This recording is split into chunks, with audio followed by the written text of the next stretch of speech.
loud. Aloha, and welcome to Wisdom Dialogues with Hope Johnson, coming to you from the beautiful big island of Hawaii. Yay! Oh, by the way, this is Hawaiian beaches. Forgot that part.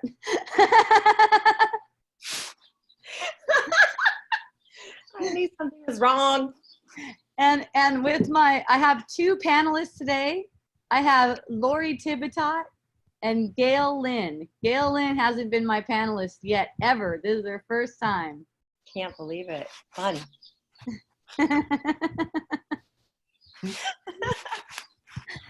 Yay.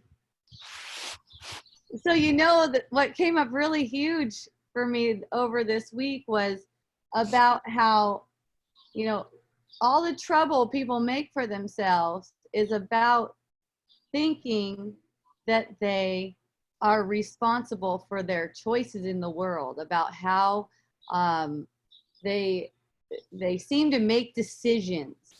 Like, you know, even the simplest things, you know, like I chose this shampoo and then it screwed up my hair, right? It's like totally making this, it seems like it's totally a benign thing to just go ahead and believe in.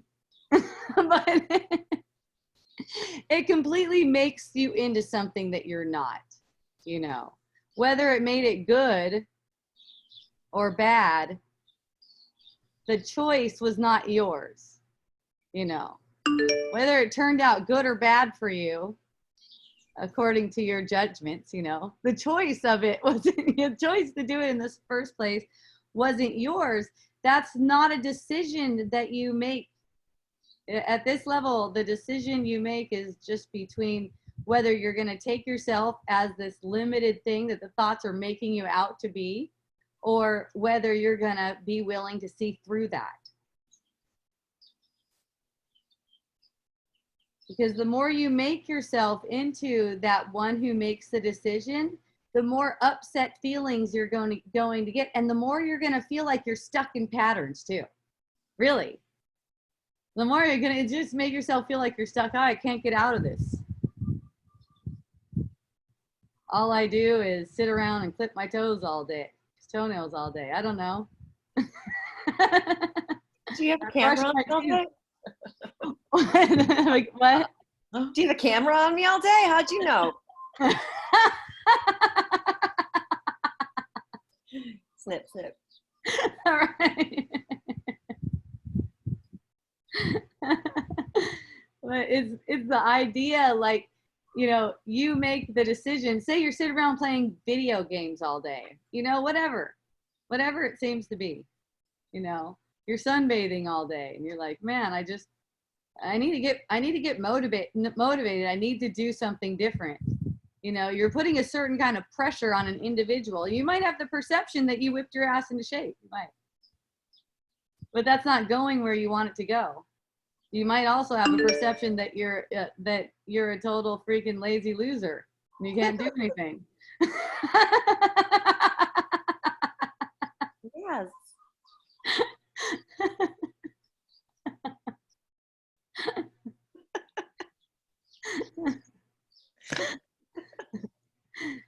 You don't even have a choice of those thoughts coming up.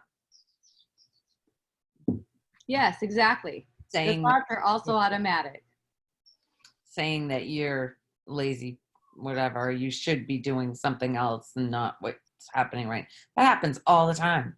I know, it's an all-day thing. That's why it really came into the front of my awareness this week. I was just like, wow, you know, that's like a really simple way to look at it. There's a simple way, you know, in being alert to your thoughts, to apply that reason to it.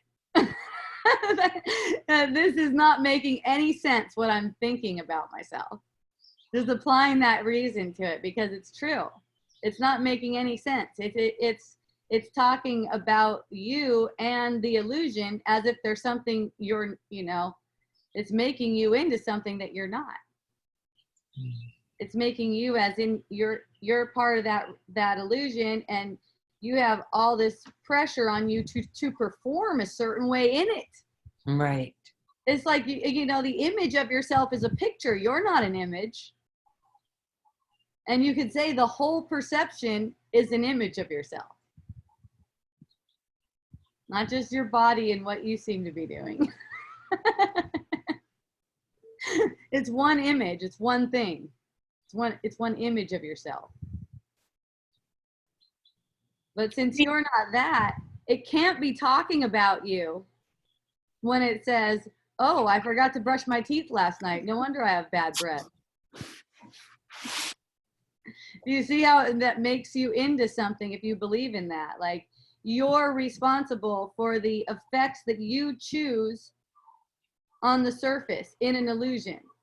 It's like your sense of self is also an effect in the illusion.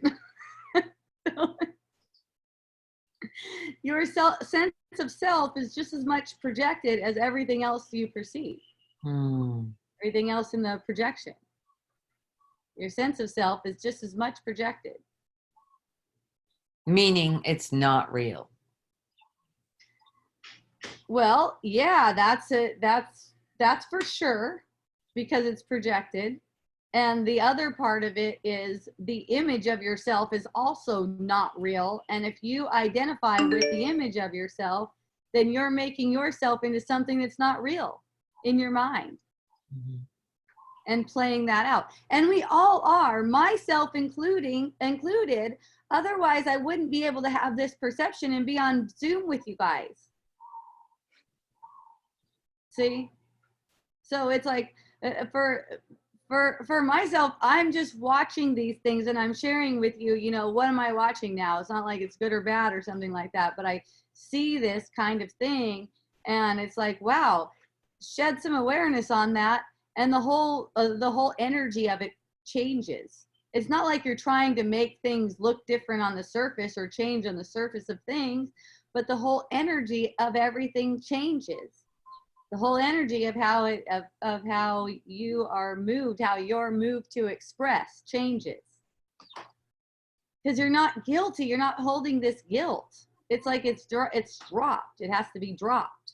And those little things all throughout the day that are making you think that you can choose things in the illusion and they can have an effect on you, and to make them have an effect on you, you don't do that. And they don't really have an effect on you. It's just a projection. It's to make it, it takes your belief again and again that you're the one doing things and you're making decisions that are able to affect you in the illusion. Oh, the conundrum. Yeah. I think A Course in Miracles says, as long as you believe in your physical sight, the course of correction is misdirected. Correction is misdirected. Very nice. I love that one. But that was confusing. Give it to her again, Gail. Because the process of healing is, in essence, correcting sight from that which we think is reality to more God consciousness. Mm-hmm. So seeing through it, right? Seeing through that constructed reality. So the Course in Miracles says, as long as you believe in what your physical sight tells you, then that correction, the natural healing, is misdirected, is thwarted, in other words. Thank you. Yo, Lori.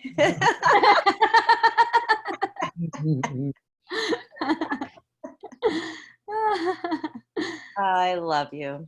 I love you. Love you. Oh, I love you both so much. Blessing to be able to do this. Oh, it is. Thank you, Hope, for creating this. Oh, you didn't really create it, but thank you. Yeah. I mean, gratitude is definitely in order. I mean, there's no doubt about it.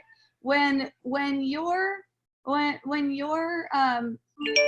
to connect with someone on that level where you're talking about you know, seeing through this illusion, and gratitude is definitely in order.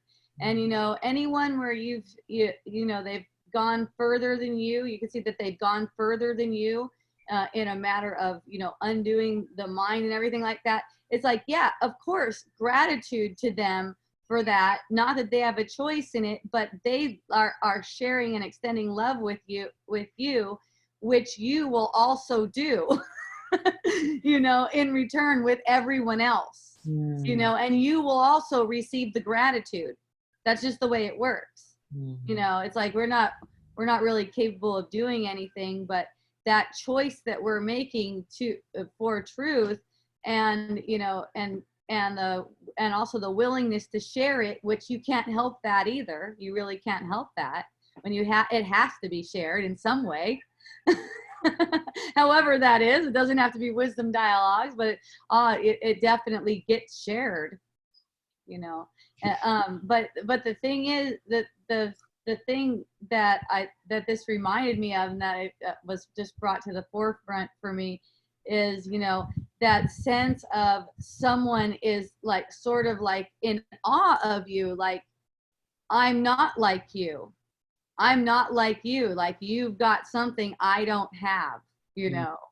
And you could say that no, we all have the same. We all have the same thing. So when there's that sense that someone is different from you, as in they're like way more blessed, gifted, worthy, whatever, that's a thought that keeps you from seeing. It pulls the wool over your eyes.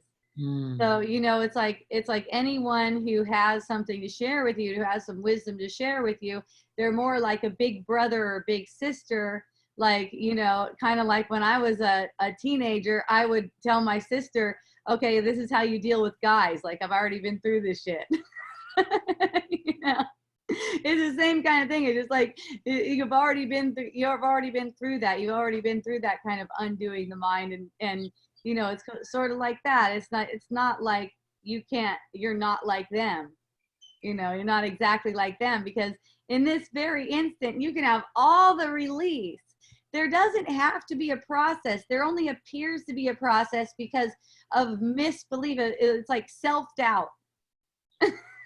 There's not really any process at all. So it's like in any instance, someone can just be willing to like see, oh, this is, I wasn't willing to see, you know, I'm getting myself all wrapped up in what do I need to do? What do I need to do? You know, like, don't I need to do something different? Don't I need to meditate for 30 years? Or don't I need to make sure I'm taking charge of my feelings? Right, Lori? Wow.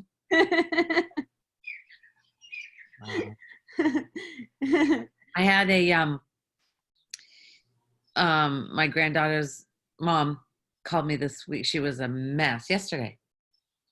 She had, oops, we lost Gail. No, she just goes behind the scenes sometimes. Oh, okay. Oh. Come on, Laura, present to you. She was having her baby's father called her a bunch of names, of rotten mother, and just went off, and she was sick and tired of everyone disrespecting her. So what came out was telling her, I could see so clear, he was her gift to show her what she's already believing. That's it. All of it just came out so, and she was so open. Nice. Yes. Nice. She literally said, she goes, I'm so grateful that I can still talk to you. And it was really good. You know what?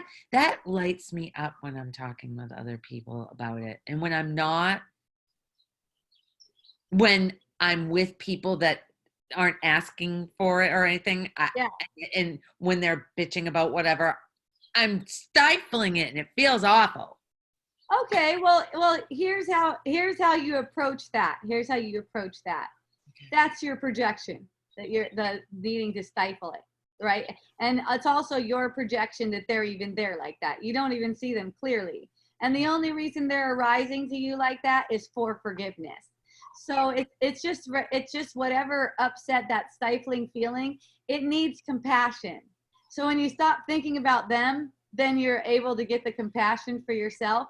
And when you have the compassion for yourself, you kind of vibrate at a different level, so to speak. Your energy reaches a different frequency. You're getting lightened up.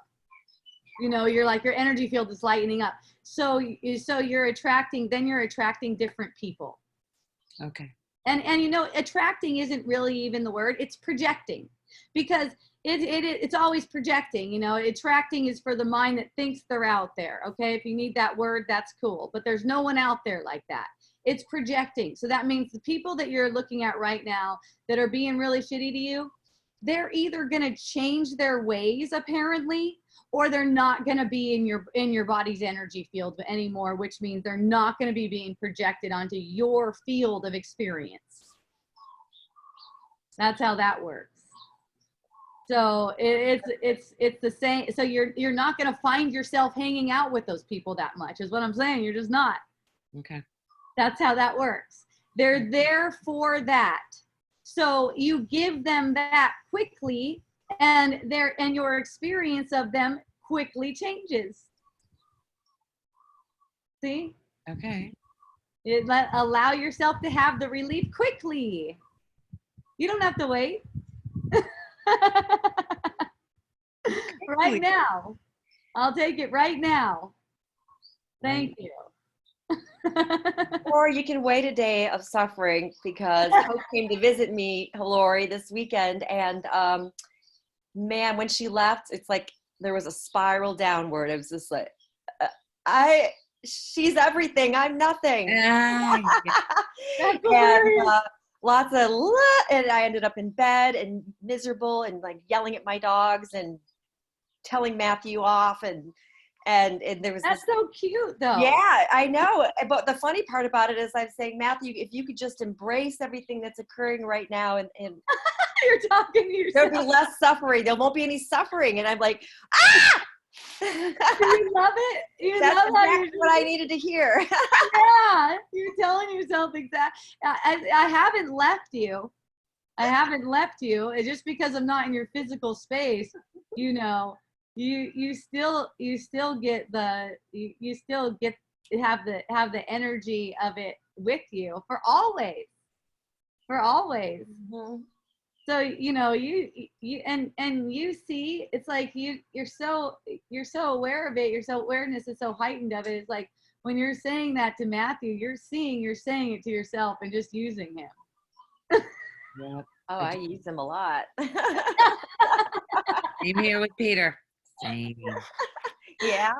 How close are we? I used to tell Tony, well, I still tell him I'll still tell him if I have something like that come up, which you never know. You know, I tell him, thank you for playing. Yeah, that's a great, yeah. Thank you for playing. Yeah. They're great, our partners. Aloha, thank you for joining me on Facebook. I appreciate you. Go ahead and write any comments in there that you like. And then if you want to make double sure that I see your comments, join me on Zoom. The link is above. Yay.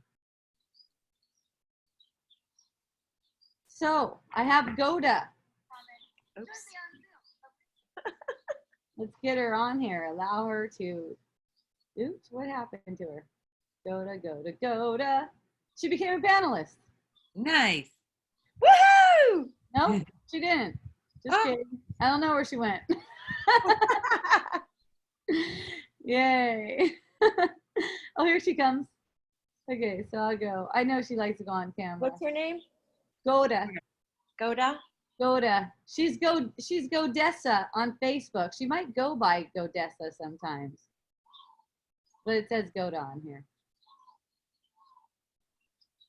Okay, so I pushed unmute. Now it's up. Yeah, I have like 3 different names. Oh, there you are.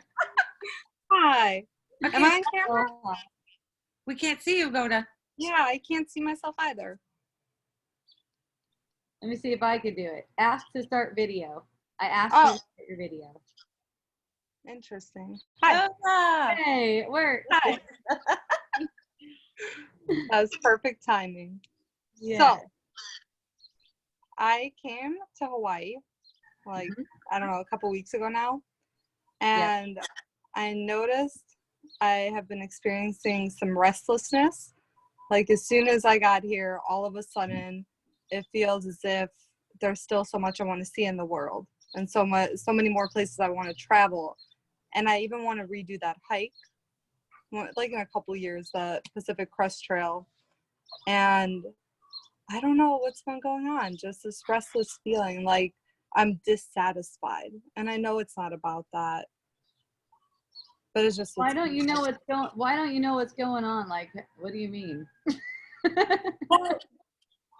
because I had these little messages coming to me letting me know that my only desire is returning home, and that I'm trying to just justify it with something on the outside, as if I just travel to this place one more time, then I'll have peace. Like, those kinds of thoughts have been coming up. So I'm feeling kind of unsatisfied. I don't know why. You don't know why. What you don't know why you would feel unsatisfied. I guess I do know why. You're only feeling what you want to feel, Yeah. you know? Yeah. And so if you get a feeling and you go, wait a minute, I don't want this feeling. You go, I don't want this feeling.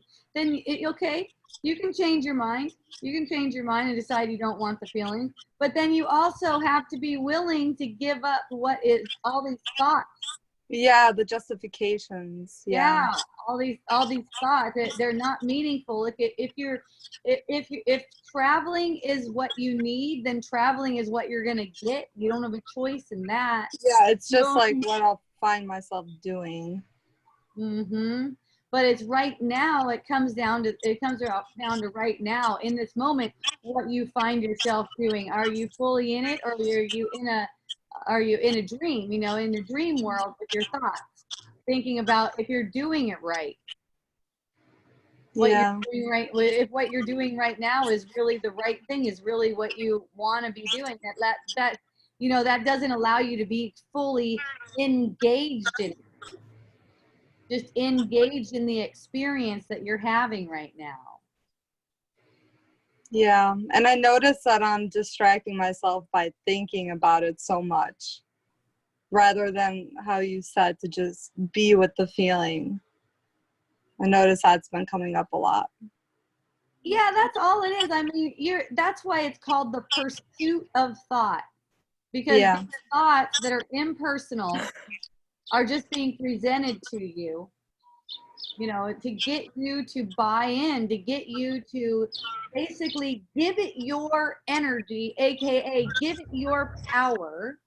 Because, you know, in a dream, as a conscious energy body, these thought forms don't have a conscious energy body. They need your energy. So they come when you're giving them energy, and they come more and more, and they build up on each other, and they start to have a theme.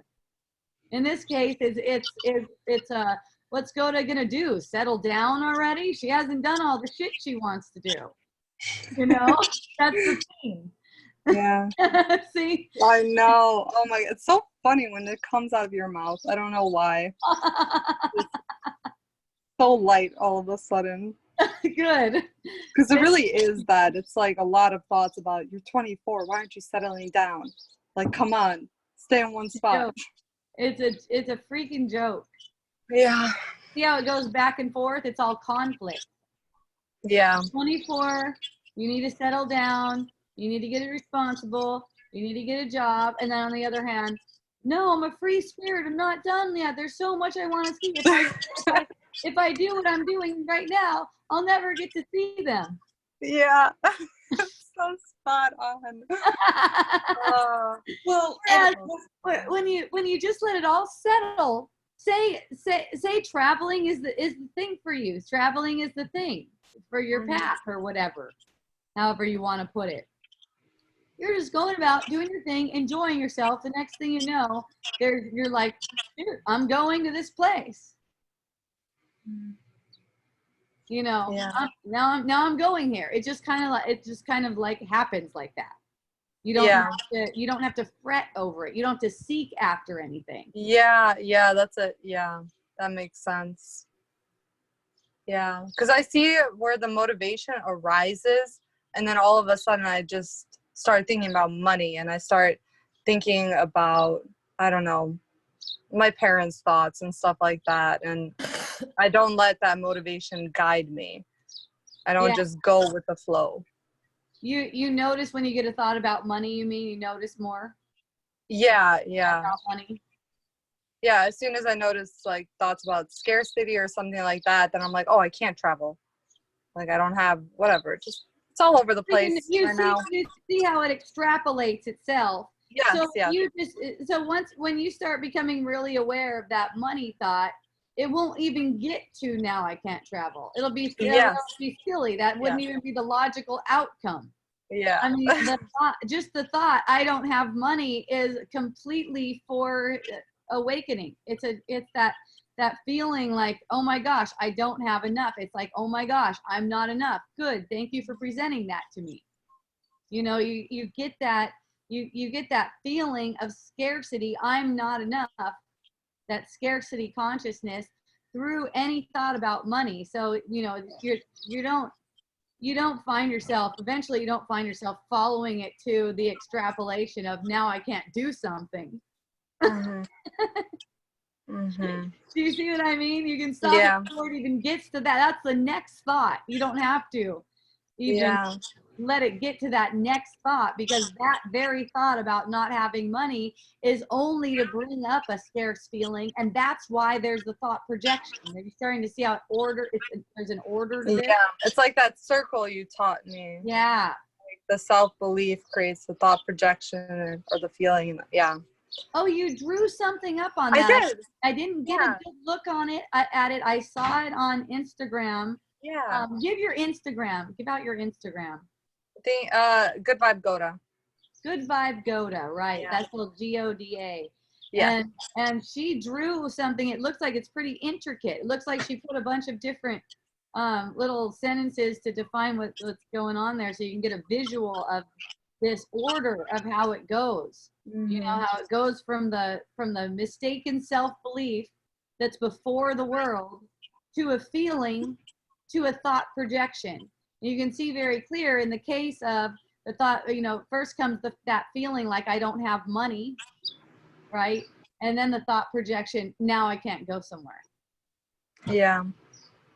It doesn't really need to get to that part of it. That thought projection is what upholds, like going around in the circle, coming down and holding up the underlying thought of separation, the one that's before the world.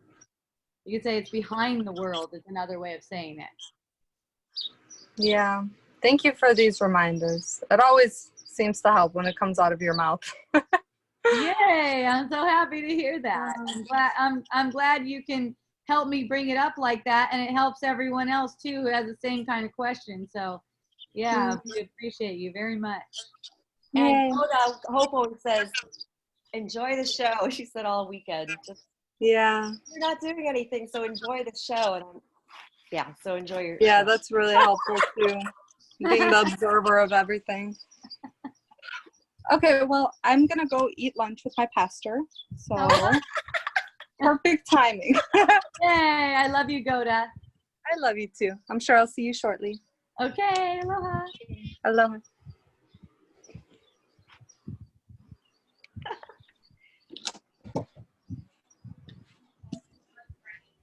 Okay, I'm gonna go. That's so funny. Okay, I'll go like this. Mute. Okay, Bob Shine. We got a Bob Shine coming on. You love it?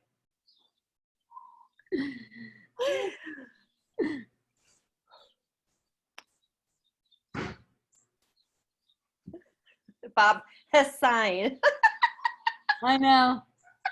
That's how he does it. That's how he rolls.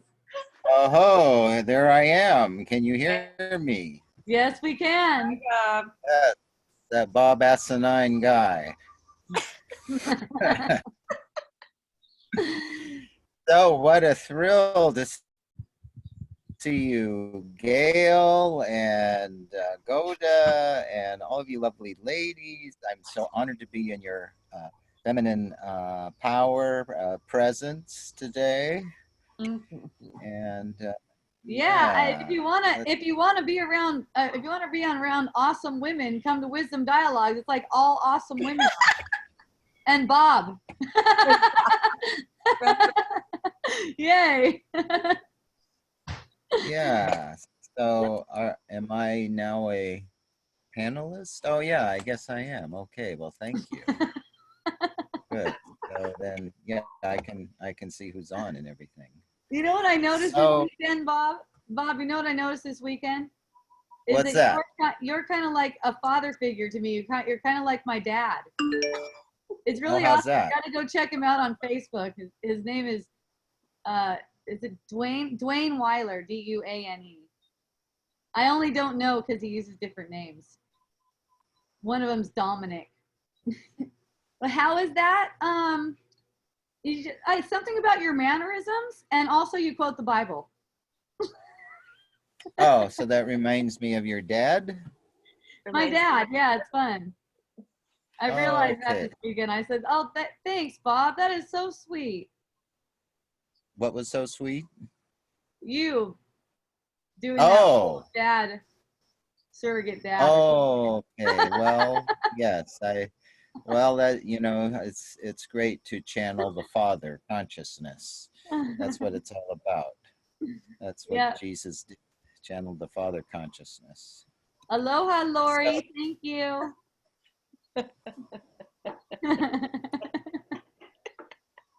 Okay, so yeah, then I'm thinking about the state of the world, and that I feel as if within myself something is developing, like I'm in a womb or a cocoon or a seed that's trying to like break out into a new birth. And an inner process, just like how a caterpillar then goes inward and is developing a new paradigm that is then meant to be born. So I feel as if I was in my mother's womb, and then I feel as if now I'm in a new, bigger womb.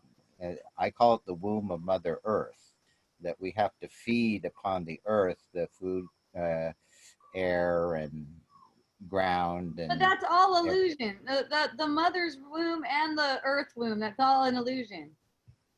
yes, It's not meaning anything. It's not meaning anything. It's there's something about like taking this thing that we perceive as in that's really happening. It's not.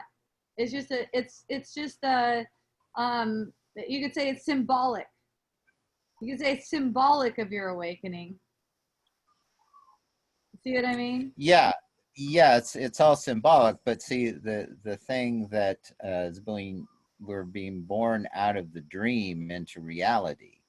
So everything that you see on the news, it's the government, and now we have the disease and all these things that the government. Everything is nothing. Everything that you see on the news is nothing. It's nothing. Right. Yeah, but see what they're trying to do.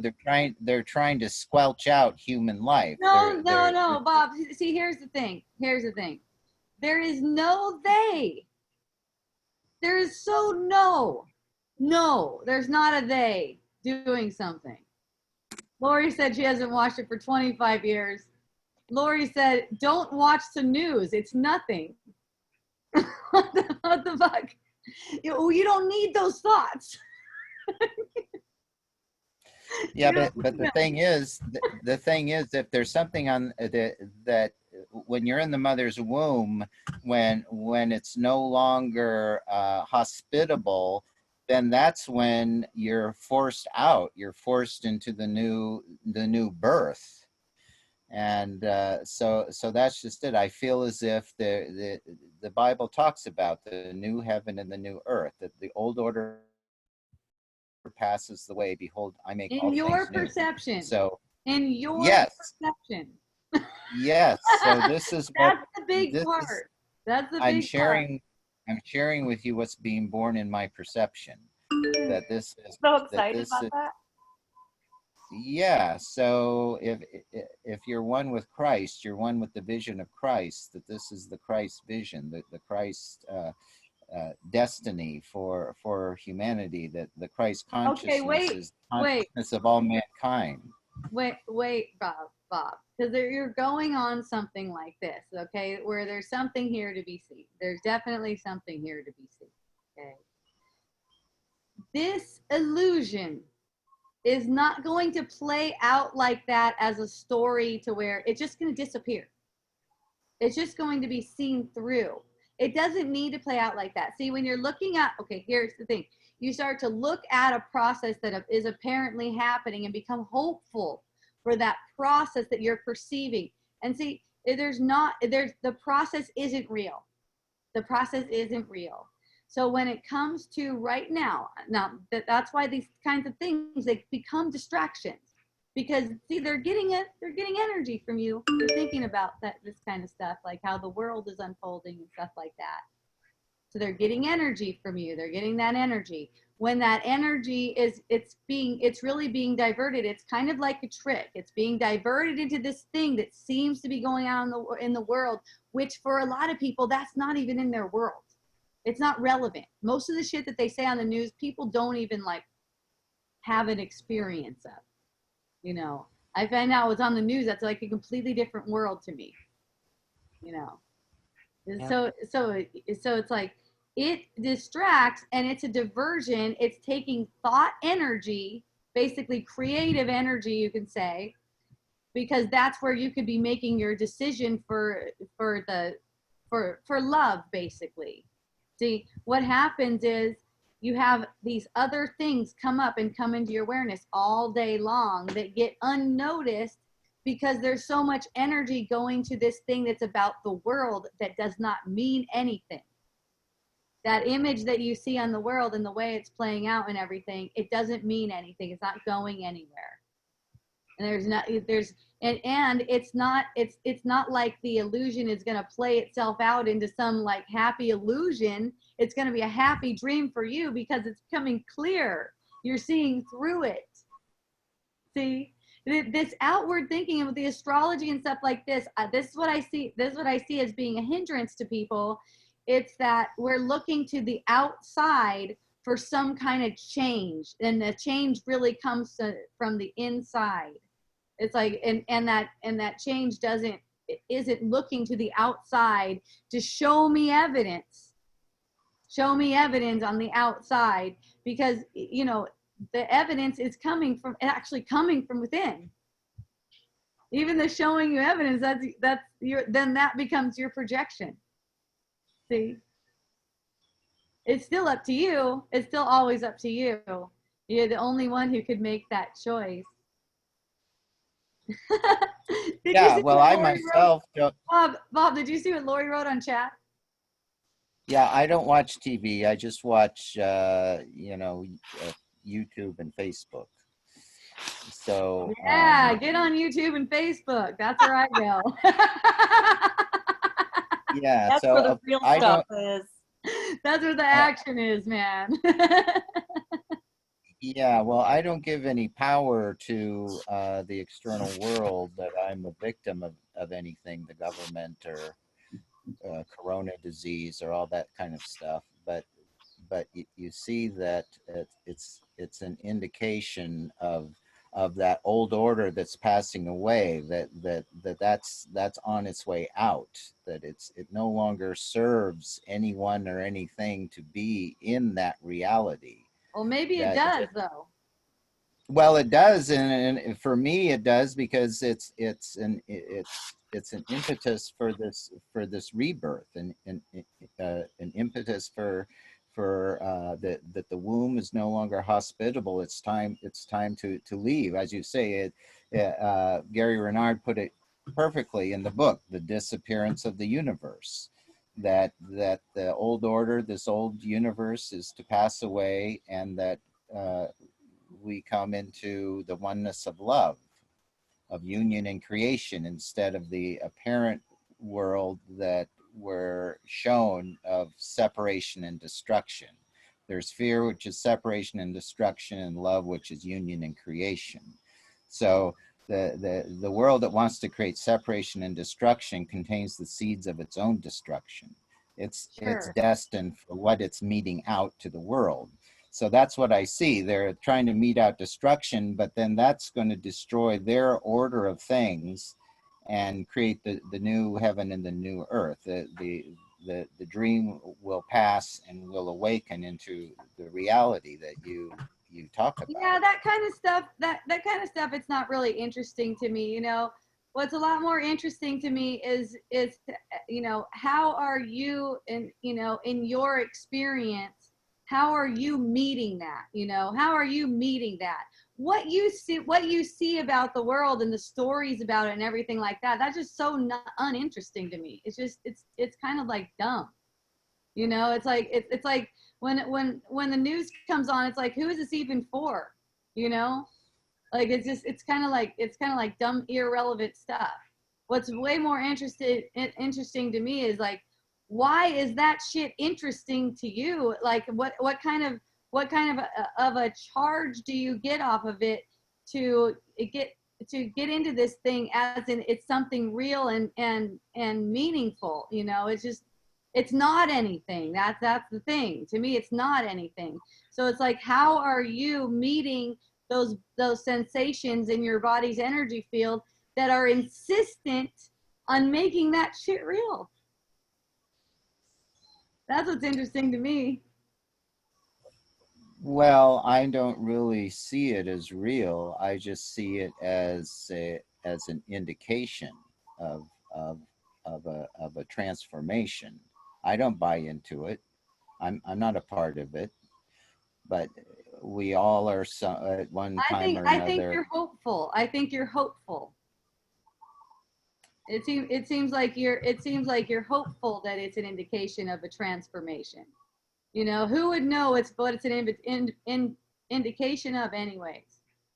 You know, who would make that kind of? You don't have to be hopeful, because it's a nothingness. Like you say, it's all based on stupidity. These people that supposedly have power over the world are impotent, because they're just trying to chop humanity's head off to feel taller. They have no power. Their only power is to try and make everyone around them impotent so they can feel power. So here's the thing. So Bob, when I hear you talk, there's something there for you. There's really something there for you. See? Because the way you're talking about them, the way you're referring to them, there's an energy there. There's an energy there that can be seen through. The way you're making them out to be something, you know, it's in the tone, it's in everything like that. So there's something that's there for you. There's a feeling that's there that makes them into something. You know, intellectually, Bob, you got it, dude. We all do. We all do. Myself included. We all got it intellectually. But, you know, it's a seeing where these self-victimization things are popping up just automatically. It's in seeing them. See, it's up to us to see through them. So there's a feeling here that goes along with when you're talking about them and when you're bringing them up. That, you know, if you weren't on Wisdom Dialogues, I wouldn't say shit. You just say that and I'd be like, oh, really? Huh? Yeah, well, that's why I'm on Wisdom Dialogues. So we're on Wisdom Dialogues, and you're presenting that as if it's something meaningful or anything, like it's an indication of something. It's not. It's not. There's not an indication of anything.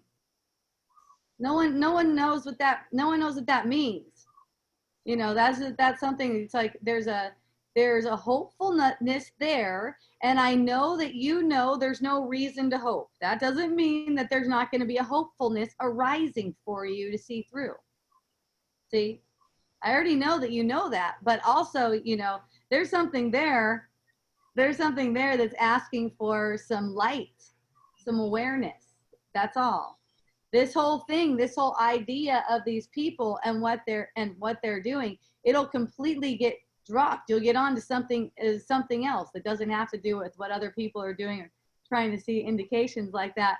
I mean, unless you're making a hobby of it or something like that, but it's not actually meaningful. So it's not like a thing to put out on Wisdom Dialogues as if that's really something meaningful. What am I signing? What's the date? 25. Why did I put 10? It's not 10. Sorry, guys. I'm signing my son's grade report. Well, Blaze! hey, Blaze, can Oh, you yeah? come out, Dale? She wants to see you. She wants to. Hi, handsome. Everyone wants to see you. Aw. We're on right now, Anon. Oh, did Anon come on? Anon, click the link above and you can come on. And saw Pandita for a minute and then she left. Maybe she went on Facebook. Some people like to watch from Facebook better. So I guess the world is just my projection. The whole thing, there's nothing out there but my projection. Everything I'm talking about is my projection. So why even think about anything or anyone? It's just Well, me and my thinking of them in a mirror. way like that, you know what I mean? You might have a thought cross your mind, like, you know, especially after I hung out with Gail all week, and I have a thought cross my mind about something that me and Gail did or together or something, and get a warm fuzzy, you know. I'm not saying this is an indication of this, you know what I mean? And that's where it's kind of spinning out and it's not getting noticed. See, it's just kind of spinning out and it's not getting noticed because it's being made into something meaningful. Anything that you think about can just about when it comes to the world can just be like a warm fuzzy. It's like, ah, you know, and then you know, not trying to make any sense of it. It doesn't make sense. The world doesn't make sense. So it's like, what only thing that tries to make sense of the world is the ego. Yeah, well, I obviously like you say, it's insane. It makes no sense. So Yeah. that's why the insanity that presents itself to us when in the media or whatever is just a nothingness. Is just a dream. They you don't like me saying they, but the alleged supposed You are doing it. You are doing it. If you smelt it, you dealt it. That's how it goes. Okay, well, good. Then let's have some So inhale, get the aroma. have some miracle botanicals out there, and we can start sniffing your essential oils instead of the shit that they're trying to send our way. There they are again. Yeah. There they are. I just had a big one. Look at the arms back like this. Instead of the shit that they're trying to. You know, you just like notice, and you know, even for myself, I notice it in myself too, in my mind and out my mouth. You know, I don't always tell my friends that whatever. You know, it'll just like pass, and maybe I won't see it till a couple seconds, and just notice to myself, you know, what that was. You know, and noticing it, and then it doesn't get carried on as if it's a real thing, and then you're actually telling people, like, you know, they're doing this and they're doing this, but not really. It's a perception, but they're doing this and they're doing this, and you're feeling like they are really doing it. It's obvious. And what do you see me doing? Obviously, it's not a doing. It's like it exudes off of you. It's like and what is it exuding? What's that? But what do you see that's exuding off of me? When you talk about them like that, there's a certain energy about it, and it's you know, it's easy for me to see. I don't know if everyone you know, or all your friends notice or whatever, but there's like there gets to be kind of like a sense like there's something is, well, hopefulness. That's what I saw. Hopefulness. but it's false hope. You know, it prevents you from seeing through the illusion. It prevents you from seeing all the way through the illusion. It's not like false hope is a bad thing or anything like that. But when you're in it, it's also the opposite of it is doubt. So you have doubt with it. So it's like hope and doubt come together like that. So, you know, when you're truly hopeful, you just don't need to entertain that kind of stuff. It's not necessary. It's not and you know, it's like the false hope is so innocent because it's just not seeing that. It's just not quite seeing that. And in not seeing that, you're not accepting the relief for yourself that's here right now. See? Just to get a deep breath and go, wow, none of that stuff matters. And you know, one way to demonstrate to yourself that none of it matters is to notice when you say it's an indication of something to come. That's making it meaningful. It's not an indication of anything. It's complete nonsense. Yeah, that's just it. It's complete nonsense that is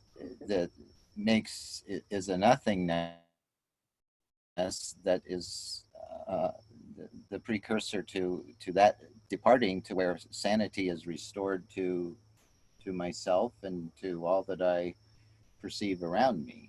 Yeah, I mean, that stuff you could say at best, if you find yourself watching the news, use it for comedy.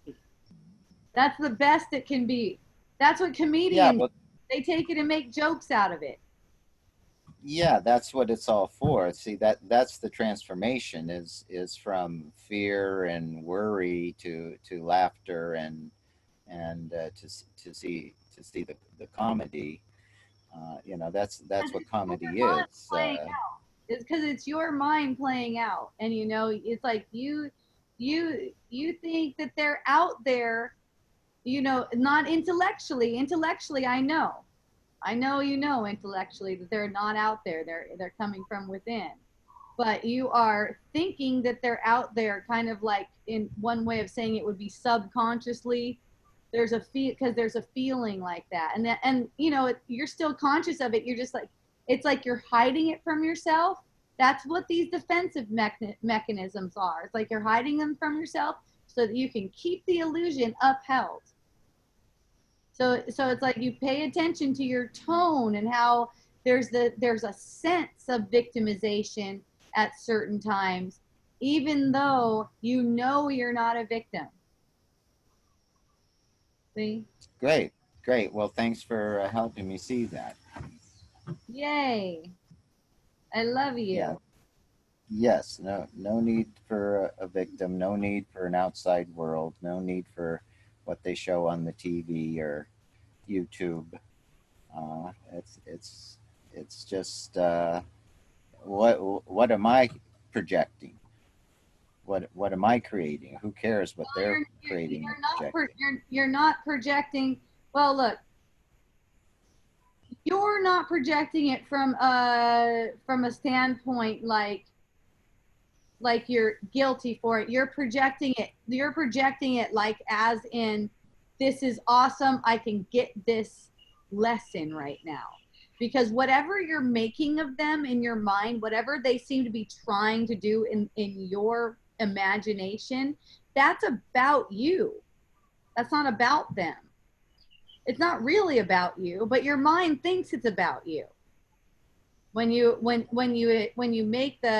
follow the thought, when you pursue the thought, what they're trying to do to everyone. See? So that's something that your mind is making up about you. And as you make that real by adding more things onto it, like this reel, and saying it's an indication of something and something like that, then it makes it so that you're getting the impression in your own mind that you're this person who's trying to do something, like you're Weasley or something. So then you're going to start to get perceptions of that. You're going to start projecting yourself like you're this guy who's like, you know, kind of sleazy or something. that's the kind of the way that they're being projected, you know. So if they're being projected like these, you know, this slimy, sleazy politicians, what do you think that's doing to your energy field? You know, you don't need that. See them Well, I don't. beautiful because you are. See them beautiful. Yeah, of course, the true identity of everyone is Christ, but then you know there's behaviors that, There's how you see them. There's how there's it's all it is it's the true Christ, and then how you see them. yeah. Well, that's So I guess. the error is in your mind. The error is in So your mind when you perceive anyone like that. so I guess basically error doesn't exist of any way, shape, or form in That's any right. person or That's anything. They're not even there. So yeah, all these problems and everything that yeah, death. But death is one of the problems. It seems like everyone dies. It seems that you can't escape from death. That's everyone's destiny. So, huh? It seems, it seems, and it's insanity, but it's not really a problem because it's not really, for one thing, it's not really happening. And you know, like I was talking about yesterday, you know, as far as being any kind of difficult, painful, all that kind of stuff, it's like the worst is over for people. Birth is the one that's a major fucking like, yeah, you get squeezed squeezed through something, and then you come out and you're all cold, you're all like in this weird dense environment. Shit, when you die, you like to take off all this weight, you're freaking stoked. Yeah, well, that's the Christ that died on the cross and then was resurrected and ascended. So that's what happens. But the idea is to die before death and to be reborn into this now moment and into love. That's it. Every moment, moment to moment. So Right. hooray. Okay, well, thank you for this moment. Thank you, Gail, Lori, Hope, and Godal, my lovely goddesses that I adore. And it's not so much about hope; it's about faith, faith, Okay. faith in the Christ vision that is the only reality, and here we are partaking of it together. So thank you. Hooray. I love you. Okay. Bob. Okay, hooray. Love you guys. Thanks for everything. Love you too. Mhm. Yay. So basically, without the ego, there, which is the belief in separation. Without that belief, that believing in an ego that really isn't real either, none of this exists. Right. Yes, it's not like this. The bodies, everything, nothing. And you know, what we have in reality, we can't conceive of from this perspective. But this really is like a nightmare compared to that. It's like it is, that's why it's like a bad dream. Because and the reason for that is that everything passes away. You know, creation is eternal. The creations are eternal. They don't pass away. You may not be playing with them at the moment. They're not passing away. You know, and everything that you have everything that you have a perception of has not been created. It's only been made up.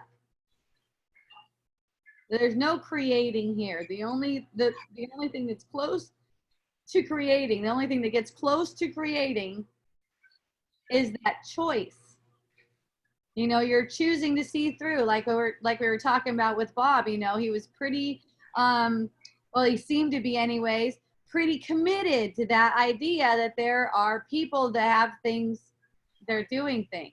You know, pretty committed energetically to that idea. And that's really where the miracle comes in, where there's just this willingness to let that be bullshit. Let it just be nonsense, because it weighs on your body's energy field. It adds density. And look at this. This is so good to see. Anytime you make someone out to be something. Politicians are great. You know why we have politicians? People love to make them out to be something. Yeah.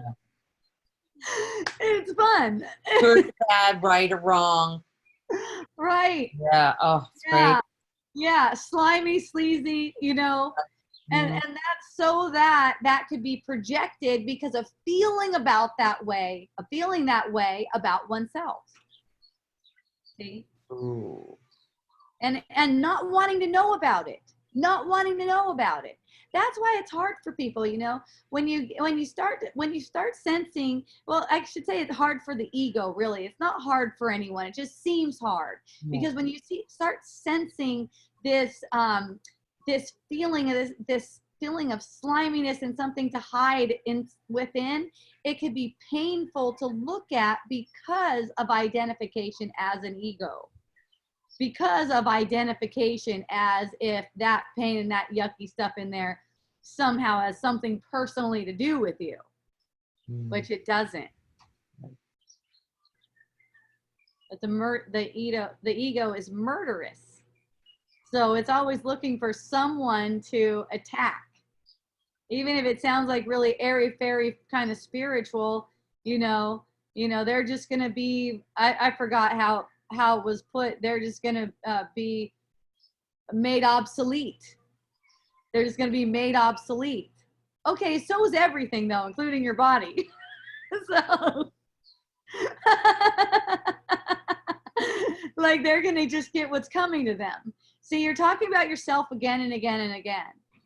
And it's basically setting yourself up for punishment, you know. So then punishment comes in these different forms. And then there's this guilty feeling about it, and confusion and all this kind of stuff.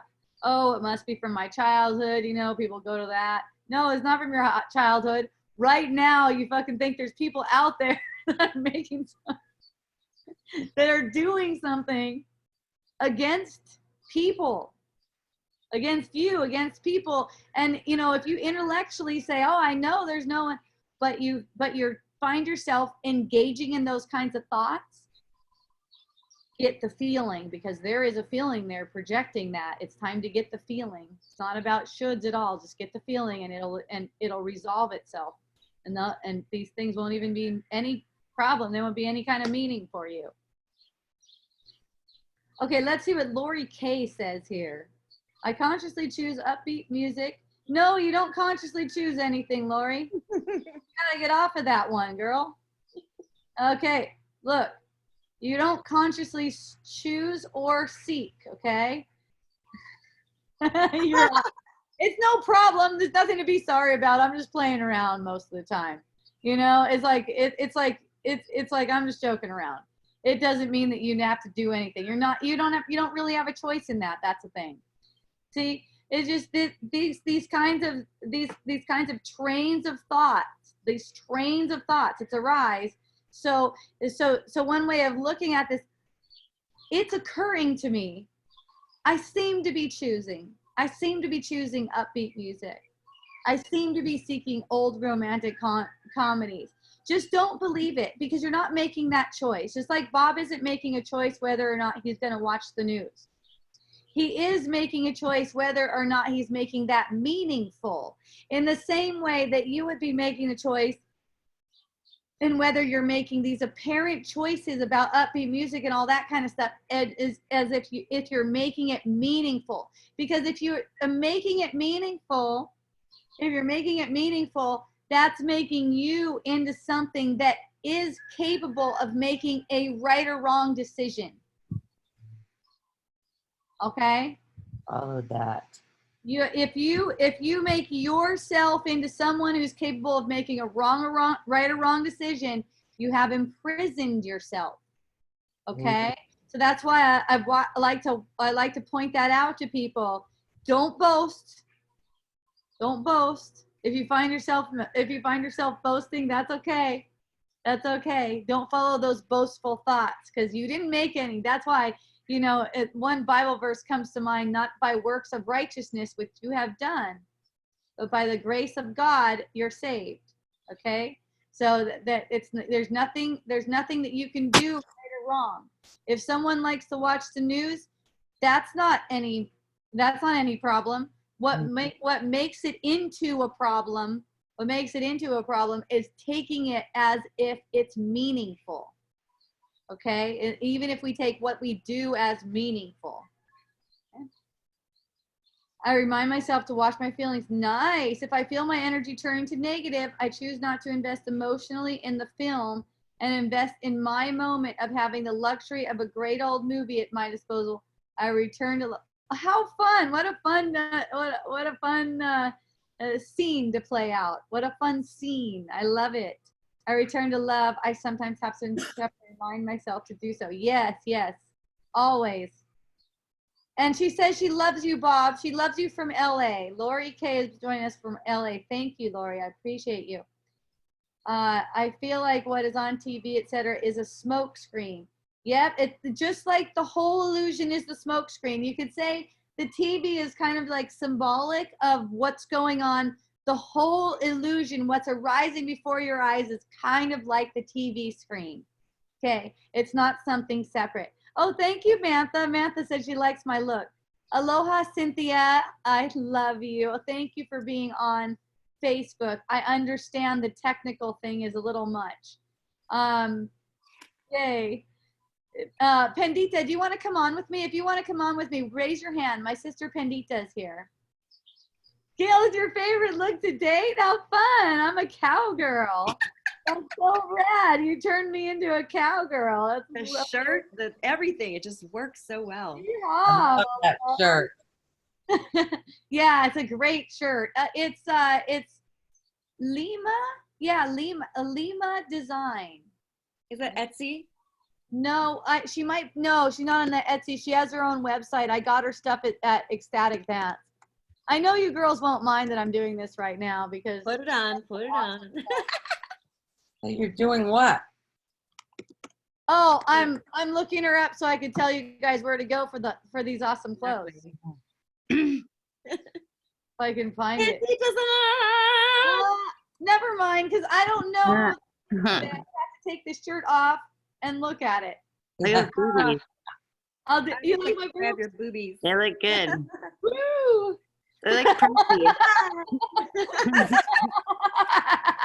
I've been noticing that the whole time. I wasn't sure how to work this, but I was like, wow, her boobs look great today. I know.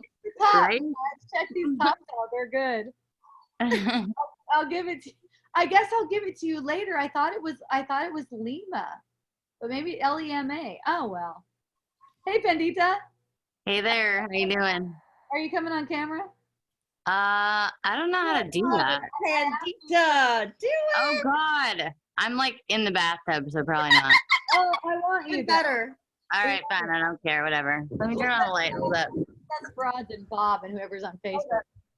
I love that. Here we go. Wait, you can't see me. This is awkward. Hi. Oh yeah, there she is. She's a cat. Bob's like, my nudity here. I like you guys right now. Really weird. Oh, there's your ass. Hold on. There we go. That's better. Hello. Okay. There you are. Yay. Thank you, Pandita. Thanks for being here. Thanks for having me. I feel really weird right now, but I'm here. I'm really awkward right now, but I'm trying to like get past that feeling right now. Oh, how cool. Get the feeling. Get it.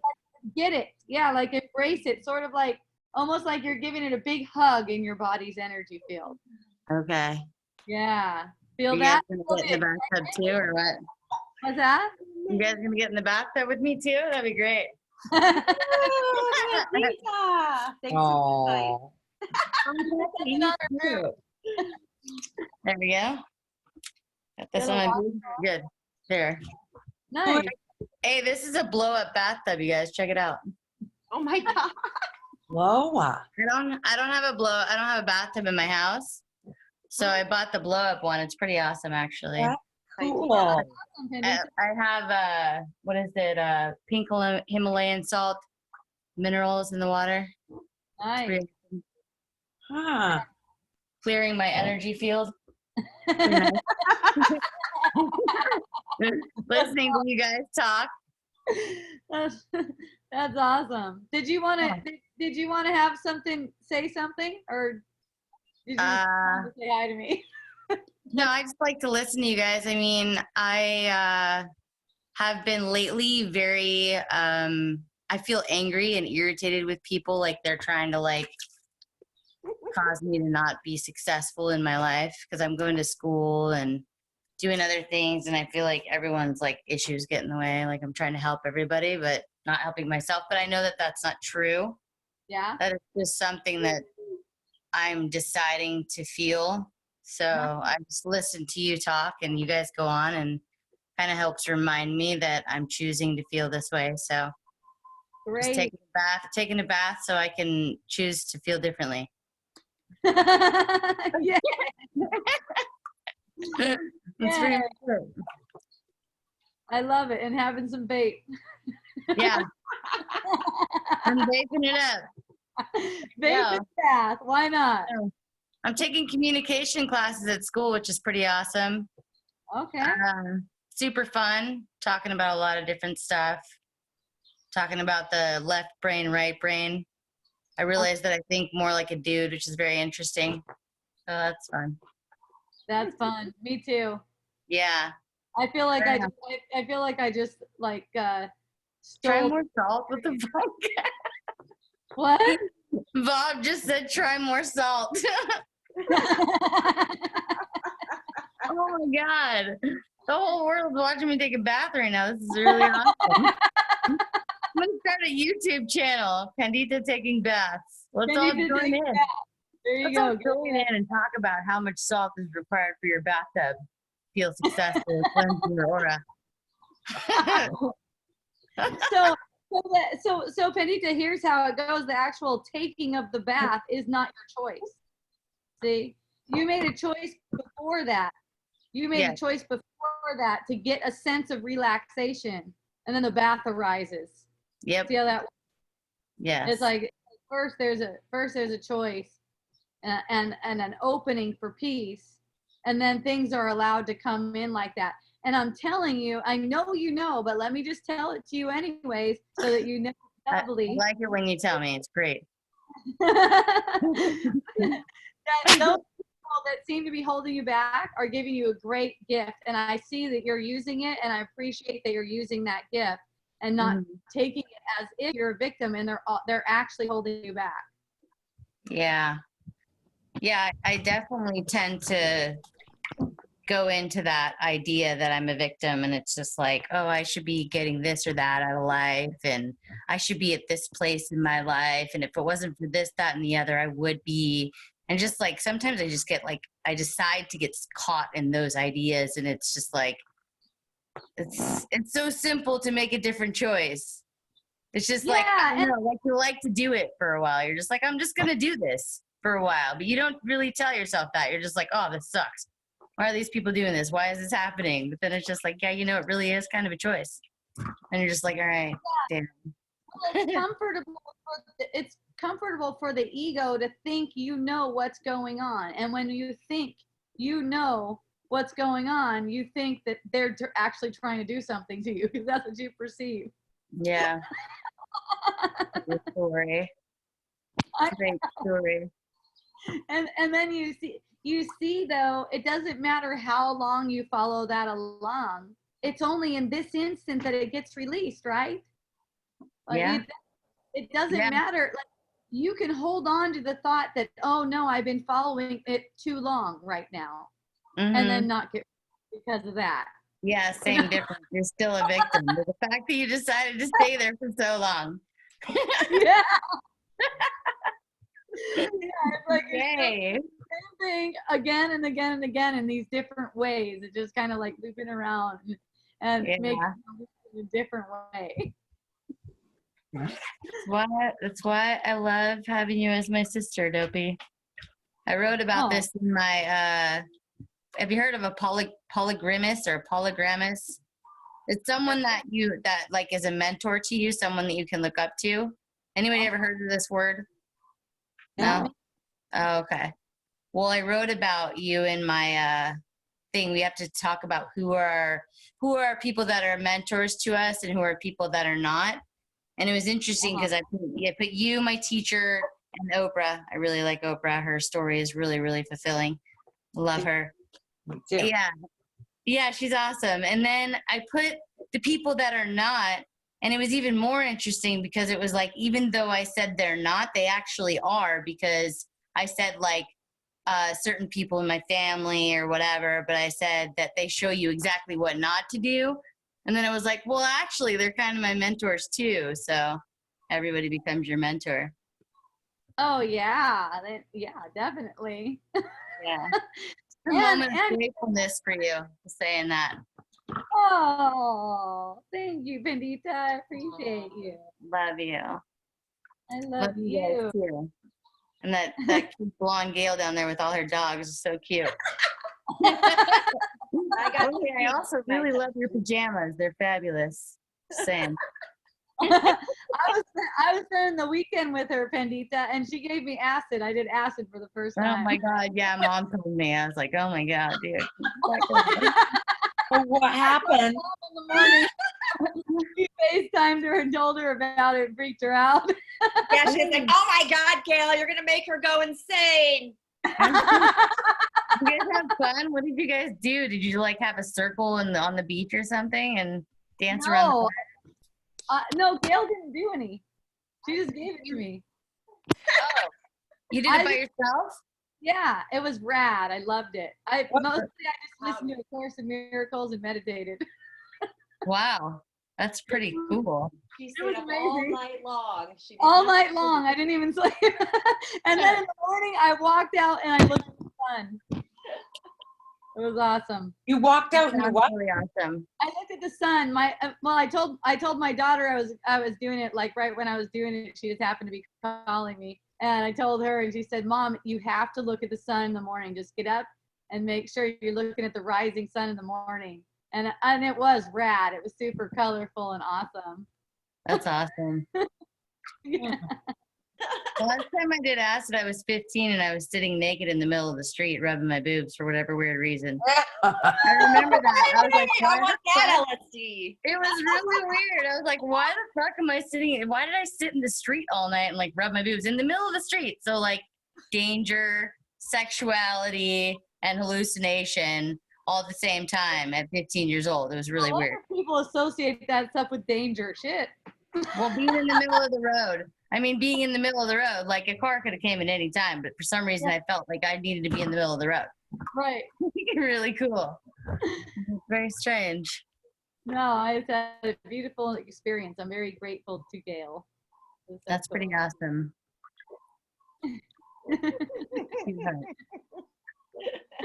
Here's my host. My hostess. So Who's your host? what's going on with Dylan? Oh, what's going on with Dylan? Do you know, Benita? Oh, right. I meant to Who's ask Dylan? I'm your nephew. Dylan. Everyone wants to know what happened to Dylan. Dylan. Oh my God, Dylan, yes. I'm like, what the hell? Dylan, I haven't seen him. He came over to my house one time and hung out with Skylar. I don't know. I think he's being medicated again, unfortunately, but I think that's what it is, I guess. Yeah, there's no unfortunate. It's good. It's all good. Yeah. I don't know. I don't really know. I don't talk to them. I don't see them that often. They live in Vegas and I'm in Orange County, so I don't really see anybody or talk to anybody. I'm just kind of in my own little world over here. Kind of like me in Hawaii, but she's Yeah. not quite far away from everyone. Yeah. Well, I mean, kind of. I mean, 4 hours. I don't go there, so Yeah. kind of. It is just about as far if you're talking about taking a car over. Yeah. Hope and Mom are really the only people that I talk to. So just by choice. So I hope you talk to your mom quite a bit, don't you? Yeah, I've talked to my mom pretty often, maybe like 3 times a week or something. Yeah. Lori, Same. you ever seen your It mom? just doesn't come up. I don't know. I don't have a big curiosity about it like you do, apparently. What? Curiosity about what? Oh, sorry, about Dylan. Oh. Well, when I saw your sister coming on, I went, oh, I wonder what's going Dylan. on. What's happening with He's a Dylan? cute little boy, and he's just like me, and he's totally misunderstood, and he's gonna do great things, and they're all gonna wish they were, I don't know, nicer to him. I guess that's my opinion. Which I also think they're all gonna wish that about me too. You know, except for Hope. So, because we figure I was that's always my pretty nice victim to mind working, huh? I was always nice to Pandita, except one time. Oh no, you guys, I don't know if you know, but Hope basically is my mom. She pretty much raised me, so she's like, yeah. I mean, I remember that time. I remember the time she punched me in the face, but other than that, like, she was really awesome to me. I used to have a key to her bedroom. No one was allowed in her room, and I used to be allowed to go in her room, and I had to clean her room, and she would pay me, so I made money, and I got to like hang out in there and listen to music. And she always had good vibes. She always had good energy, no matter what was happening. She always had like that laugh and that smile. And see what else. I used to make money watching Achaia when she was a baby. I was 12. I was 12, took Achaia to the pool for her first time, and I had a bunch of money. I was making $50 a day from my sister. I went to Target on a shopping spree with Achaia. That was super fun. We'd go to Sizzler. It was pretty cool. Yeah. She tried to breastfeed me once. That was interesting. Achaia. Oh, okay. Yeah. I was 12. I was like, what the hell is happening here? It's very interesting, but yeah. Yeah, and Hope been there. Huh? I was just saying, Achaia is my daughter. For anyone who didn't catch that or doesn't know, I get new different people checking it out. You know. Oh yeah. I'm just like giving some context. Yeah, it's been pretty awesome. Oh, it's Been awesome. through a lot. Yeah. Thank you, Pandita. You're welcome. I appreciate you so much. You're my sweet You're pea. welcome. I love you. I love you. Yay. So let's talk about somebody else. How's that sound? That's a good idea. You guys just laugh. What the hell? I love you guys. You just laugh at me, and I just sit here and ramble on like douche. It's super fun. In the bath, naked. The water's getting cold and shit. Cool and shit. All right. Thank you, Pandita. I appreciate you coming on. Thank you. Thank you for having me. I'll come on again when I'm more close. Okay, I'll put you back to Listening. listening. I'm just Okay. gonna mute you, and then you can wave at me if you want to come on again. Love you guys. Love you. Good to see Love you. you. Bye. I love her. That's She my says, she sister. says super fun, just like you do. It was super fun. Oh, she does? I'm going to visit her too in April. Nice. It's fun. Are you going by yourself? It's me and Braun. We're doing a Disney tour. Oh, again. Mhm. Disney Dash family tour. Nice. Yeah, he said he wants to check out the new what is it? Star Wars attraction. It's supposed to be Uh-huh. so we'll go check that out and check Pandita out. We're gonna be hanging out with her. She's gonna go to Disneyland with us, and Yeah, hit Las Vegas and Bullhead City. So Yeah. Tony never wants to go? Not very much. He likes it here. He just stays here. Yeah. He likes to do things around the house. That's his thing. Yeah, that's his thing. Yeah. Yeah. Yeah, lines at Disney. Yeah. So, do you guys have anything else? No. Anything that we haven't covered? All right, Wasn't there something on Facebook that somebody said they wanted to talk to you about on Tuesday? Hey, Ann, do you want to, Ann Claff, do you want to come on? If you want to come on with me, raise your hand. I know you said you wanted to talk about something. Anyone who wants to come on with me, raise your hand. That way I know. Maybe you don't even need to go over that anymore. It seemed like you got it. What were we talking about? Oh, she was asking me about getting the feeling effect and how, there's all these other feelings that come up, like stomach gurgling, chicken skin, and different more material feelings, you could say. Not so much an emotional, energetic feeling, and being aware of those too.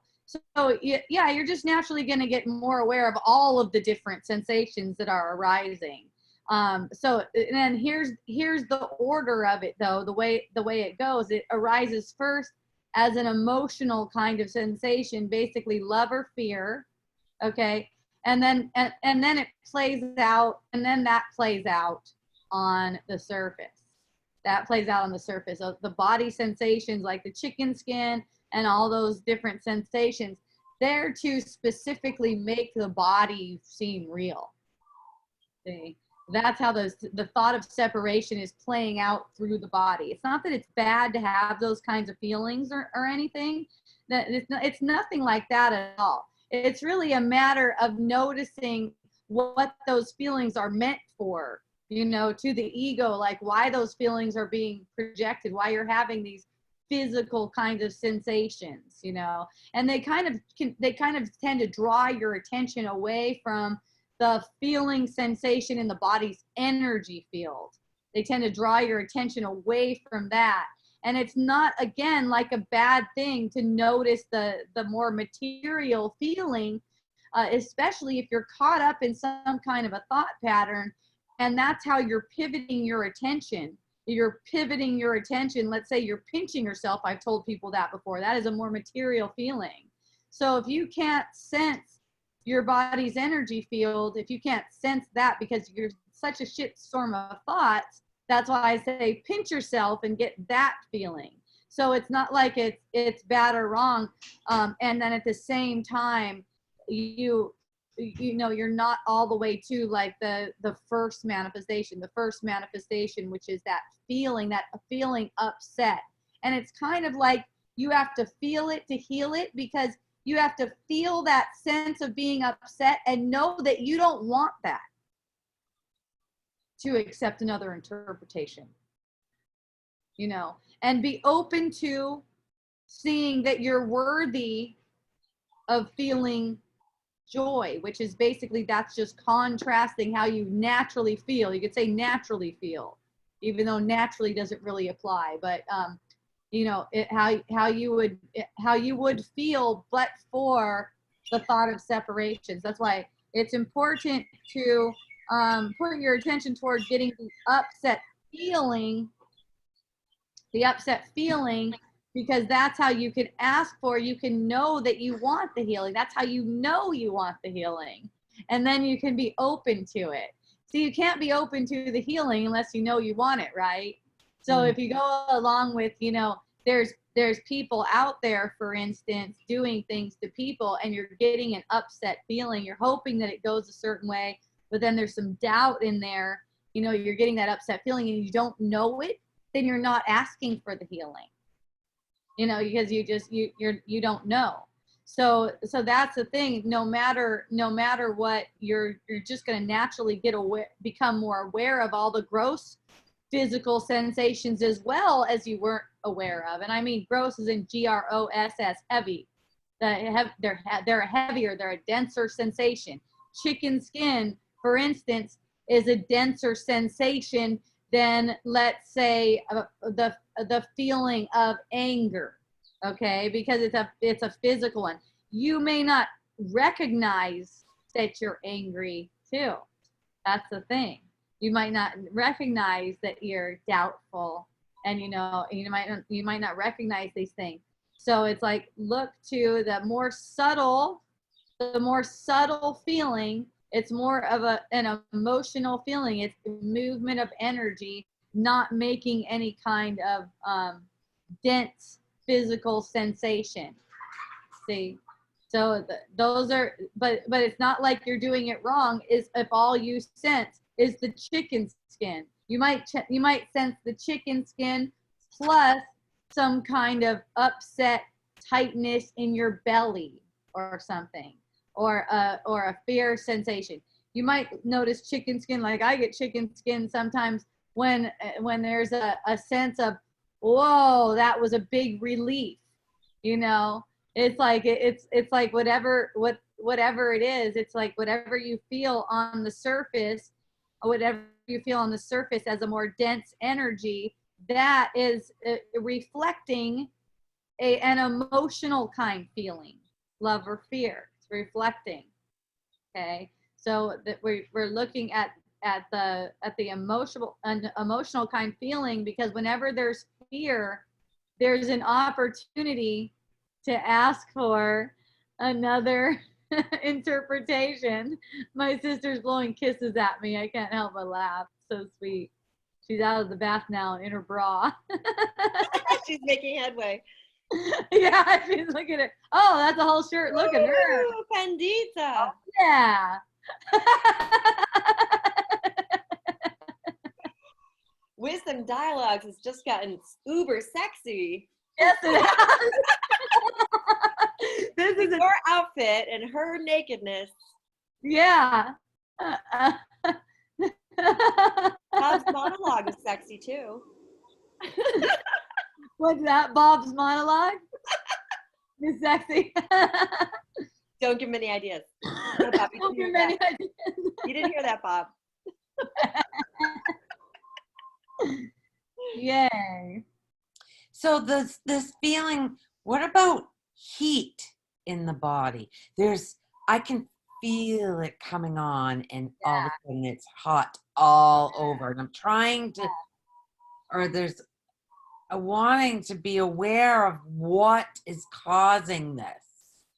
Just let the heat do its thing, because that heat, you can call it, like when the heat occurred for me, I was calling it holy fire, and it's like you just sit in it and watch it. That's all. You That's don't have exactly. to be thinking out of it. Just sit and watch it. And it comes and goes, and I mean heat. Oh my God. Yeah, Wow. I know. Really hot. Head to toe. Yeah. I encourage you to just like watch your breath, notice your breath, so that you can allow it to go deep through that, so that can work deep. You're getting an effect of something in the body's energy field. You're getting an effect of something that comes from before that, from the mind. It's projected. So, there's all these defense mechanisms in the mind being seen through. So the ego gets it's like a sense of worry or fear, that fearfulness that you're going to see all the way through. So then all of this feeling is projected. Just let that burn. Just let it burn. It's really good. It's really awesome. Okay. Because it's happening a lot lately. Yeah, the feelings are projected.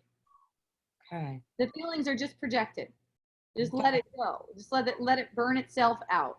Okay. If you're not making a big deal of it, it's going to burn itself out a lot faster. It's going to go easier and faster. So just let that, kind of take a moment to be with that when it occurs. Yeah. And just watch it. Watch how it comes up, and then it rises, it gets really intense, and then it passes again. Yep. That's exactly what it does. Exactly. Yeah. So just watch how that works. That's, you see, it's not that it's more intense than it's ever been. It's just that now you see it. Oh. Now you see it. So it's like, it's not that it got more intense. It's just that this is how the ego works. So it's like, there'll always be this sense of this, oh my God, it's like a rush. It's like, oh my God, something's really Yeah. wrong, but you don't Yeah. see anything wrong. It's just like a big hot, it's almost like you're looking for something wrong. Right? Yeah. Yeah. But then it passes up. Yep. But then it passes you by, and in passing, as you're getting that feeling like that, you're allowing a lot of healing to happen. Yeah, it's like it's like in that moment, it's like you're given the opportunity to perform a miracle right now by letting that be, or make a big deal of it and give more power to the ego.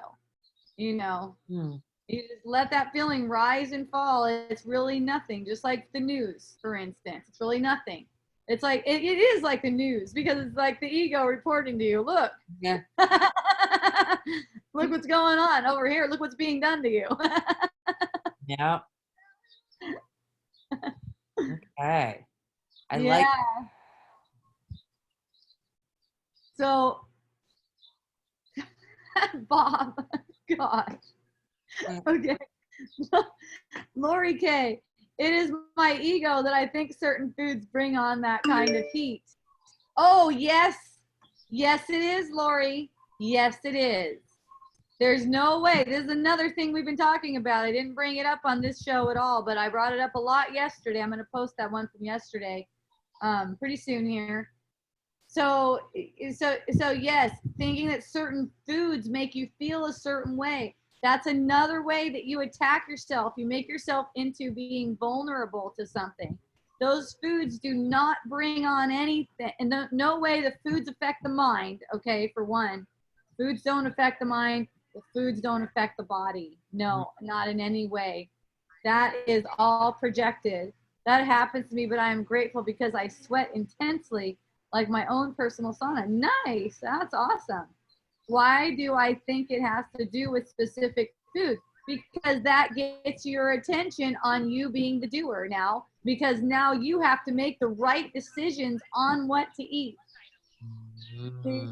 So it makes it, and when you have to make decisions like that, you know, in your mind, you're imprisoned. In your mind, you're in prison. You're setting yourself up to have a sense of guilt, you know, because underneath it all, it's a feeling of guilt. Totally. Yeah, underneath that thought that says the food made me feel this way is a sense of guilt. So watch that, and be able to see it as that. The guilt as if I could have eaten something wrong. Yeah, like you could do something to harm yourself. Yeah. See, that's very guilty thought, that you can do anything to harm yourself. And that's like the way we have it set up in the illusion is like, whatever we do, whatever we go about our lives doing, we could always do something to harm ourselves, apparently.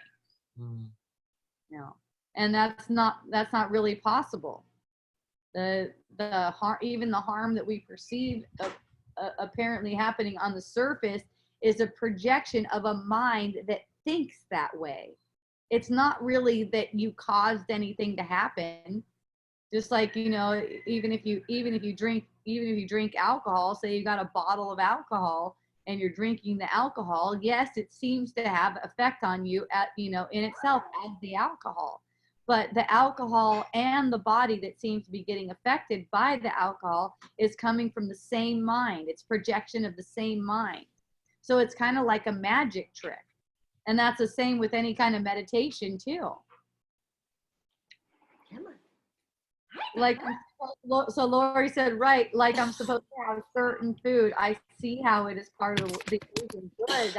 That's kind of got a stronghold on people, I noticed, is this idea that the food really affects them. And, thinking that because it's just common for people to say, oh yeah, this food is healthy. Oh yeah, this food is unhealthy, or whatever. And you know, that's not benign, you guys. That isn't benign, thinking that way. That is making you into something you're not, and it's setting you up for suffering. And there's no need for that. There's no need for that unless you do wish to think that way. And that's really what it is. It's a wish. It's like a dark wish. Ah. All right.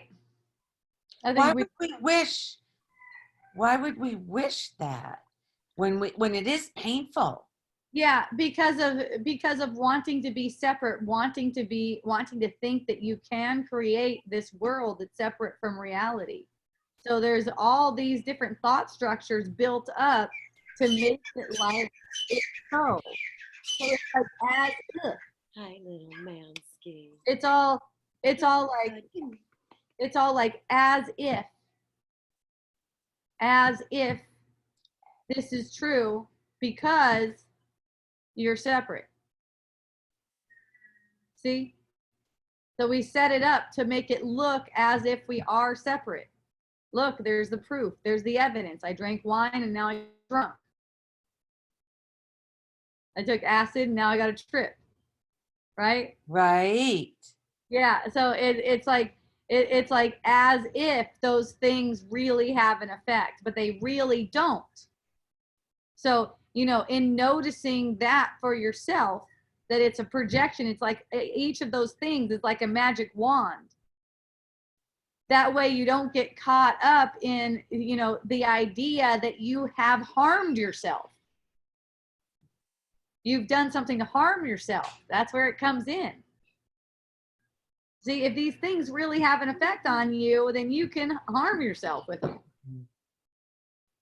So the acid, you said how rad it was to go through, but that really didn't happen. Right. Yeah, and it's like, and it's not really possible for it to have any effect on the mind, any effect on anything. And, you know, I recognize that about everything. I'm just willing to recognize that about everything that I seem to eat, drink, do, everything.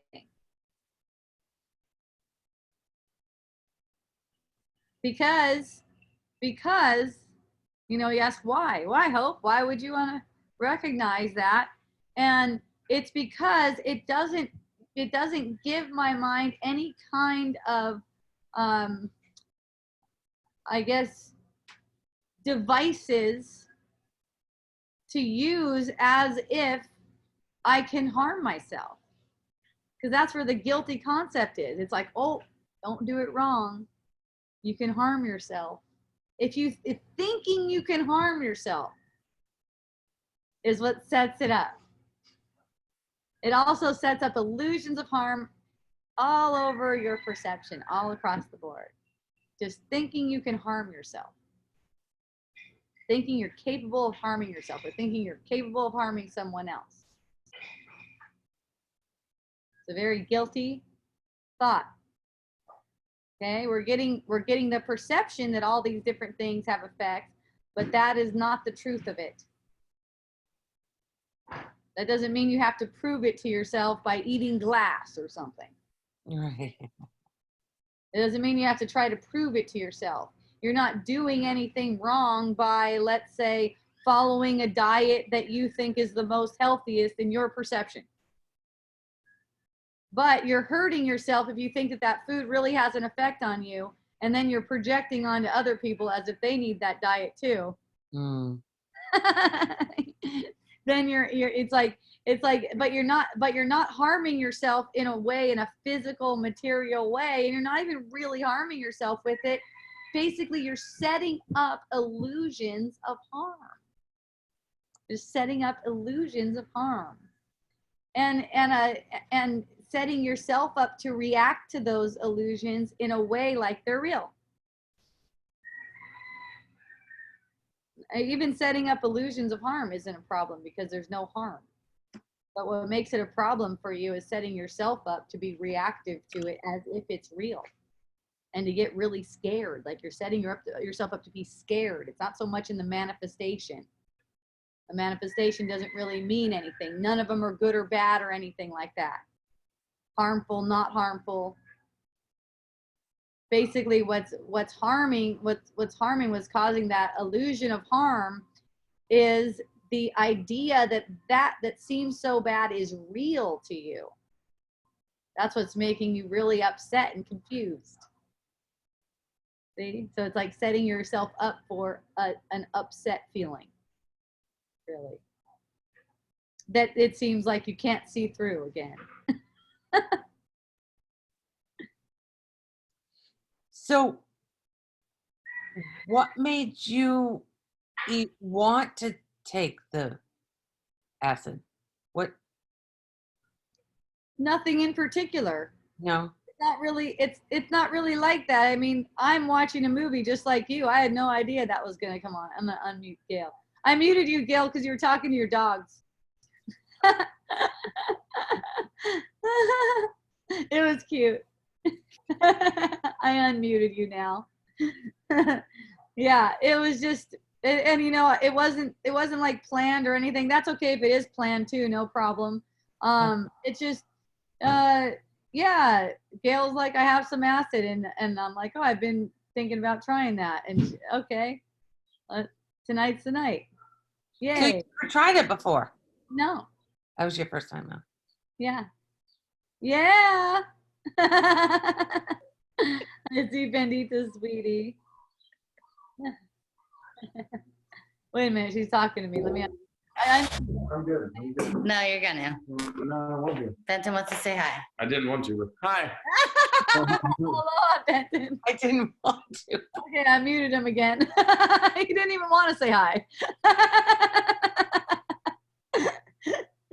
He's fun.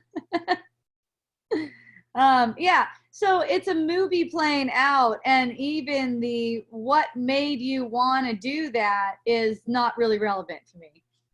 Yeah. Okay. You know, because no one, it happens to no one. It plays out. And you know, whatever experience I find myself in, I just find myself having fun with it. Yeah. You know, and if I identify as a person making these decisions, Right. that's where it gets all convoluted. Right. See, I'm not a person making these decisions. Yeah. So whatever arises, it's just automatically like Lori Kay was talking about earlier. If you check in with your body's energy field, it's easy to see, and it's easy to let yourself get the relief. And in getting the relief, you're automatically, the decisions are just made easily for you. And it's like, oh, that's what it is. Okay, that's what it is, you know? And yeah, it was a beautiful, deep, lovely experience. And who knows, I might do it again. She sent me home with a couple. Thanks, Gail.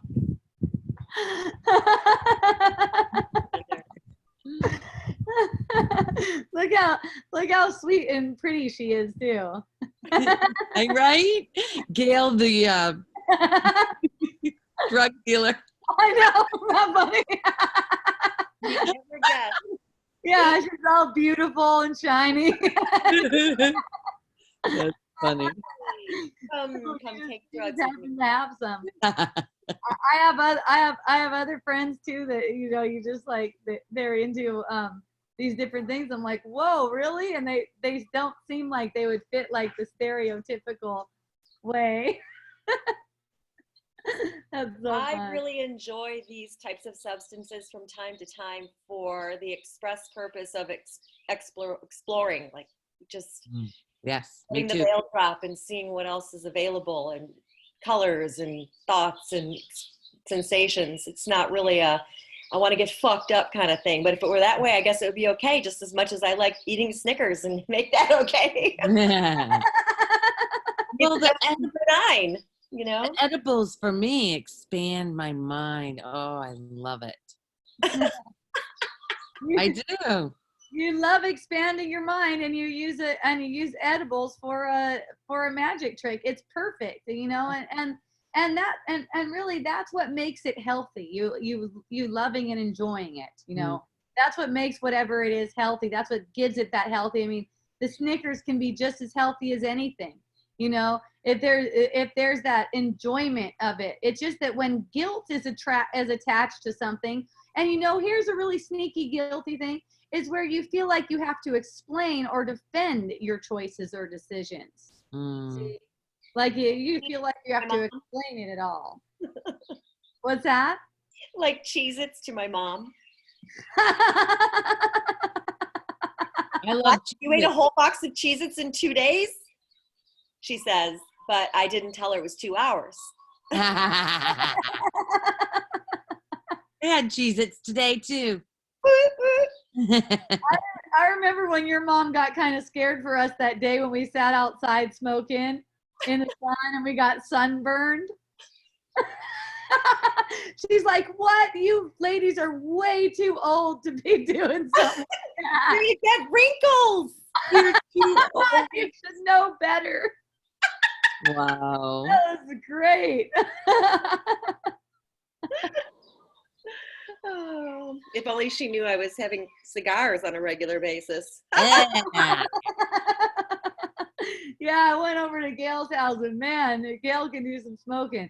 The house is closed and we're sitting there and I'm like, okay, you know what? I'm just gonna smoke with her because I'm just gonna sit That's the smell of cigar smoke is the worst. there. Oh, these aren't that bad though. These These are cloves. They're little. They're tiny lady cigars and they're clove cigars. Cloves. Oh. Yeah. Lori's like, I want some now. No, I've never even heard of them. We're super sexy with them, Lori. You should see Hope smoking. Slow and sensual. I'm like, "Oh." Meanwhile, I'm blasting through them. She's really good at it. It's amazing.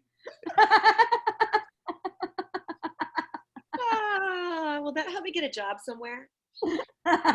You're like, I could smoke a clove like a mofo.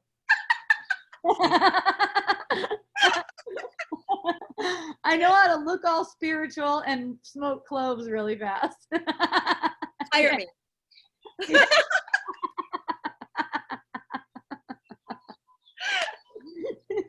You could be a cigarette model. That's it.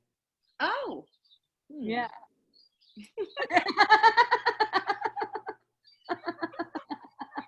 Doesn't that sound fun? Oh, my cheeks are hurting. All right, I'm going. I think I'm going dancing. I think I'm going to Cosmic Contact. Whoop, whoop. I'm not playing the harp there tonight. I'm going to dance there. Is that- Yay, enjoy. And next time I come back, I'll show you some more moves that we could do together. Yes. Me and you, Gail. Hope and Gail. Aw.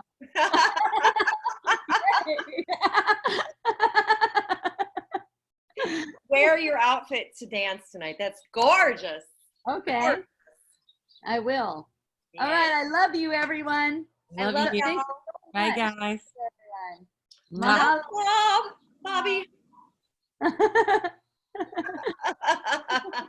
He never looks in the camera. What is he looking at? Lori asked him that before. Let's unmute him for a second. See what he's saying. Right, his monitor is busted, so he's looking on the other side. Yeah, my laptop, the screen and the keyboard doesn't work, so my monitor is off to the left where Well, I'm look looking at the camera at at it. us. Say hi in the camera. Okay, There you go. I see. Hi, Bobby. Yes, I love you so much. I think we should spike the wisdom dialogue water with LSD and let's have an acid party.